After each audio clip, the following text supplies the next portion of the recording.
Hey guys, I am John Carrick, author of Legacy of a Mad Scientist and The Legend of Ashley Fox. Today we're going to look at Conan the Barbarian 125, but before we do, the Queen of Wands for the World Fantasy Tarot, Lilith. I've noticed that the top cards of the suite are really cool characters, whereas you get down to the lower level, they become considerably less, This is a great card. This is good. This is good. I like it. So, also, we have follow through in a picture out here. I want to show this to you guys. This is the single best handout that I got. The single best handout I got in animation school, from any teacher, from any class. I never figured out which book this was from. I bought a whole bunch of filmmaking, animation books, but I never did find this. This is follow through in a picture, and try and watch as we look at, as a matter of fact, the comic itself has this one right here, right now. It's kind of like that. I mean, we've got the hand. It's a little bit like, plus you've got these two in the back. It's not perfect, but it's what you should aim for. It's not always easy to be successful, but here we go. Oh, this is Buscema and Austin right there under the UPC.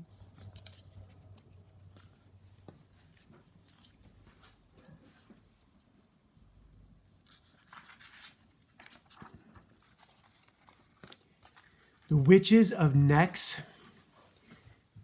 This the Crimson Companions. Yesterday I'd called them the Crimson Brotherhood, but I guess they're the Crimson Companions. They are parting ways. This is again written by J.M. DeMatteis, art by John Buscema and Bob McCloud, colors by George Roussos, letters by Bob McCloud. Jim Shooter, editor-in-chief.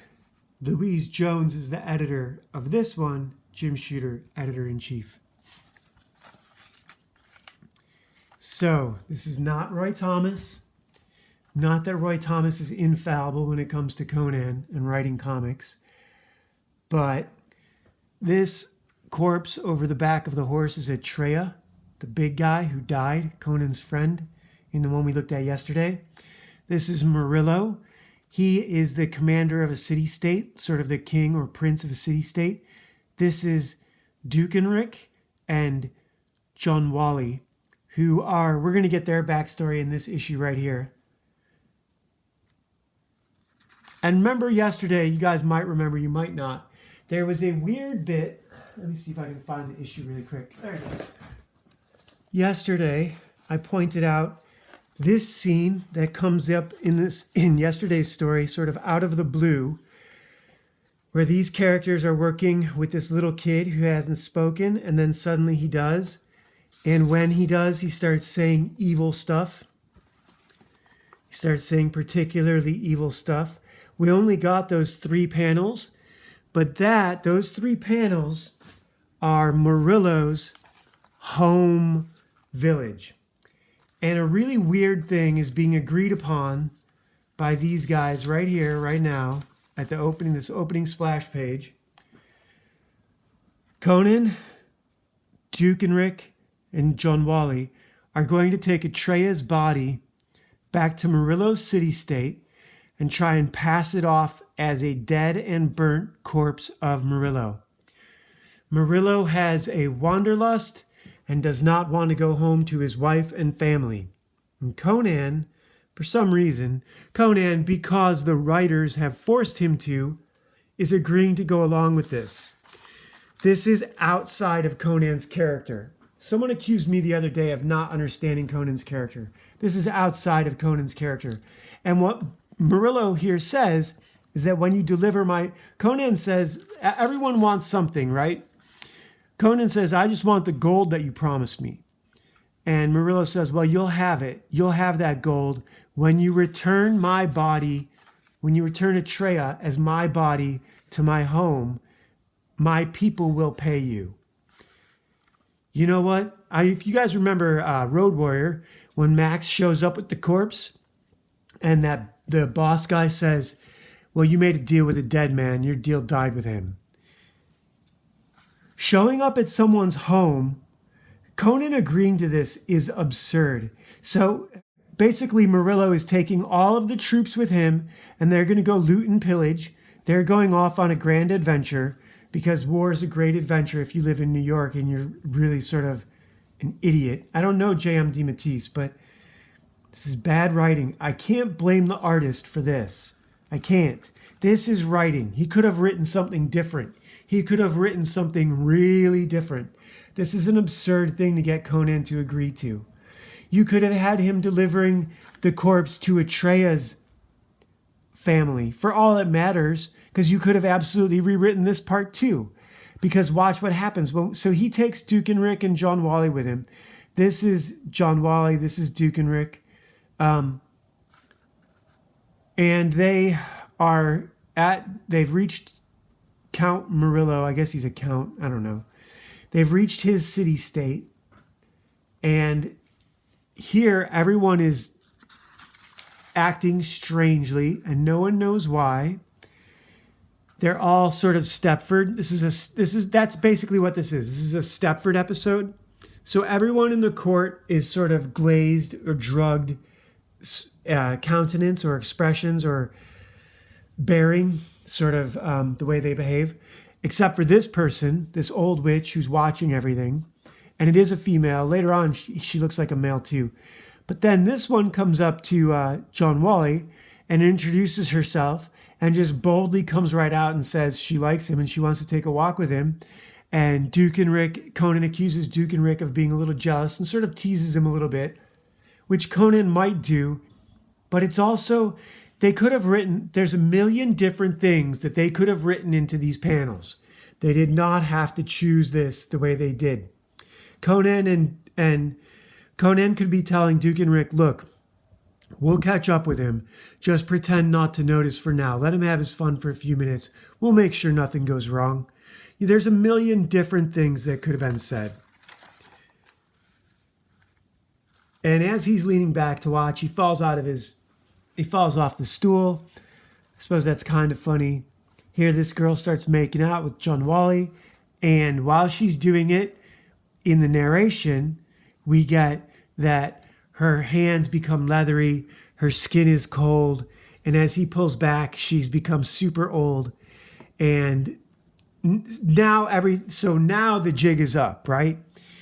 No more secrets anymore. So Conan and Duke and Rick run after them, but they're frozen by magic. This is where it gets absurd. These witches have whatever powers the authors decide to give them.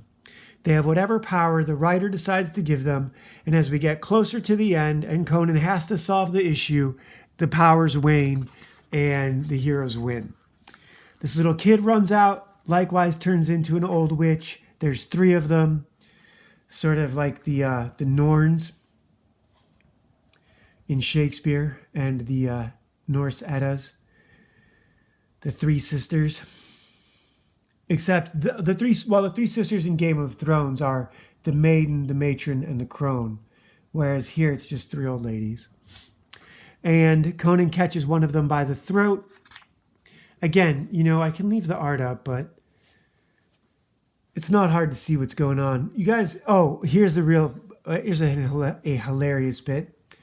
Her name is Grimoire. Grimoire. That's Grimoire. Most 9-year-olds don't know what a grimoire is, so you could get away with this as a comic book writer. You're only writing for kids. Stan Lee would probably tell the writer of this book, but the art's got to be top notch, right? The story can be garbage, but the art's got to be great. I'm really beginning to resent comics for this, and I had a hard time reading this one today because today has been a busy day for me. As I mentioned yesterday, I have my work cut out for me for the next few weeks. This is where he looks like an old guy with a mustache. And there is a line where there's a he instead of her. Also, Duke and Rick and John Wally are being choked by magic. These two have dolls of them, so it's not his hand, it's them. And so Conan agrees to back off. And then we get a flashback of how Duke and Rick and John Wally were stolen away and forced to work for these witches, and then eventually escaped. And these are these witches coming to assert their claim over them because they had been there. They were stolen away as children, and like infants, and raised by these witches. And then they escaped because they were being exploited and forced to, mop floors or whatever. And now they're attacking the witches, and they don't have the will to murder them, to kill them. So the witches devise, and this is really kind of absurd. There's a lot of unnecessary exposition in this. The witches devise some trials for them and call in this boatman to take them off to do like a series of tasks for them. So this is Karen. And they end up having to, there's like this sort of yellow brick road bit coming up, and they have to go through this underground whatever. It's kind of weird. You'll see. It's like an end of the world story. So they're going up to Stygia. These are all these ruins in Egypt, basically. That's Karen pointing them the way to this big old temple.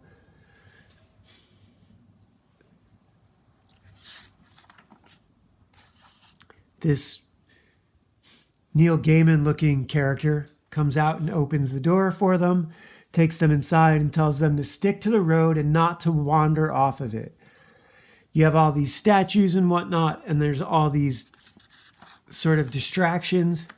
Conan gets distracted by this giant mirror. He almost goes through it, but Duke and Rick calls him back. Then John Wally gets distracted by this hot girl, and he goes for her, but it turns out to be this toad monster. And Duke and Rick and Conan come in and help fight. Actually, just Conan and John Wally. Duke and Rick is getting captured by his own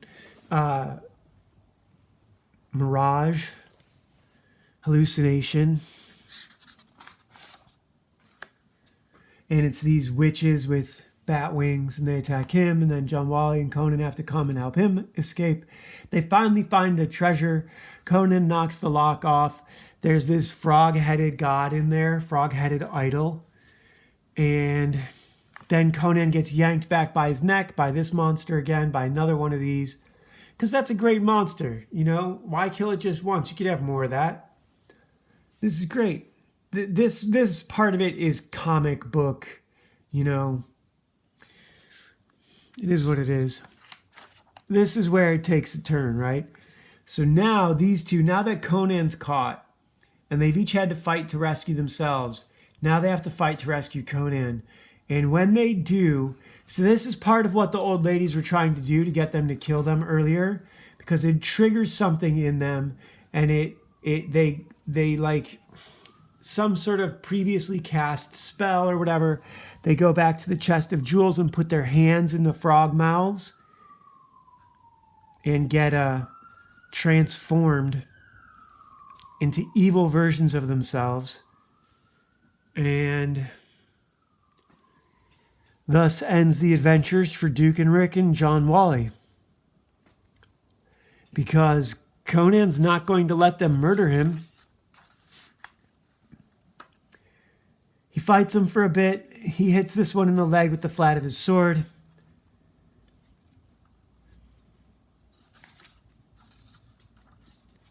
And then pivots and throws them both through the mirror to have whatever adventures they're going to have in another universe.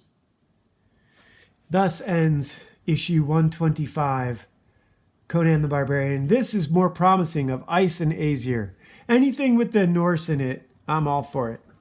Apparently that's a crossword puzzle character. Some ads. The end of the issue. Conan Barbarian 125. Hey guys, I am John Carrick, author of Legacy of a Mad Scientist and The Legend of Ashley Fox. Available on Amazon, Smashwords, or right here on YouTube. Two of the most incredible science fiction fantasy stories. It's not hard sci-fi. It's way more fantasy sci-fi. Sorry, I say that 4 times fast. Fantasy sci-fi. Yeah, it's much more that. Much more like Conan in the future, just with technology. And, don't cheat. Be a good person. Do the right thing. The value set in Conan is the Roman Catholic value set. This is a Stoic value set. Catholicism is way more Roman than it ever was anything else. Judeo-Christian is a lie. Judeo-Christian does not exist. That's a way for a certain group of people to try and put themselves ahead of you. So that's brainwashing. That's literal gaslighting. Today's conflicted card, deck 3, the King of Spades, says your nation's fiat currency has failed and things are unraveling fast. And if you don't produce anything of any net worth, and if you were this president, how would you go about seeking to deal with other countries on your nation's behalf? What would you sell them, essentially? There's a lot of ways to answer this question. I mean, obviously, the big thing that countries do right now is sell you. They sell you. That's what happens when they issue a social security number. They use you to create the yearly tax base, and that's how they get loans from central banks. And that is the heart of corruption in the system. Today's card was Lilith, Queen of Wands. And for me, I'm busy. I'm really busy. Had a lot to do today, so I'm not going to go into all that like I did yesterday. You guys can go back and watch yesterday's if you want to hear what's going on with me. It's a little bit embarrassing, but we all have our struggles. So sometimes you prioritize the wrong things, or sometimes you prioritize the right things in the wrong order. And sometimes you don't do things fast enough at all. So there's a lot of mistakes you can make in this life. You can overdo it, you can underdo it, you can do it wrong. Generally, comics are a bit more fun, but today has been a big lesson in how little fun there is to be had. Where did follow through in an image go? I want to show that off again. There it is.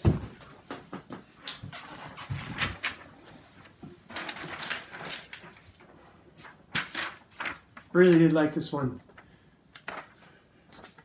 This was an important bit of information. Anyhow, I was saying that a lot of things can go wrong, and it's really hard to enjoy yourself when you're in an emergency, when you're dealing with an emergency. And I have a 3-week emergency ahead of me. I think I'm going to be fine. I'm sure I'm going to be fine. It's just frustrating. And honestly, I needed to get a little bit lighter around here anyhow, so I'm shedding a bunch of dead weight. Going to get rid of some stuff I don't need anymore. And that's always good. Spring cleaning. So tomorrow night is Set the Clocks, and there's lots of drama going on. I saw that Colombia is getting a bunch of their federal funds pulled because people said things they didn't like to one certain group of people who are protected. Whereas my group of people, you can say anything you like to us, and we're not even allowed to defend ourselves. So, I don't know. I'm really not complaining. I'm not unhappy. I'm really, really happy. I love the world. I love my life. It's kind of, even though I'm getting rid of a lot of stuff, I've loved having it. Selling some skateboard decks and some comics and whatnot, and I'm the happiest I've ever been. And that's a weird place to be, And it's not because of my circumstances. My circumstances have nothing to do with I love my life. I love who I am in my life. It's weird to try and articulate this kind of shit, I'm really happy. So I hope you guys are doing great things. I hope you're creating great art. I hope you're creating great music. I hope you're creating great experiences and memories with your friends. And I have to go do some of that right now. So I will see you guys later. Bye.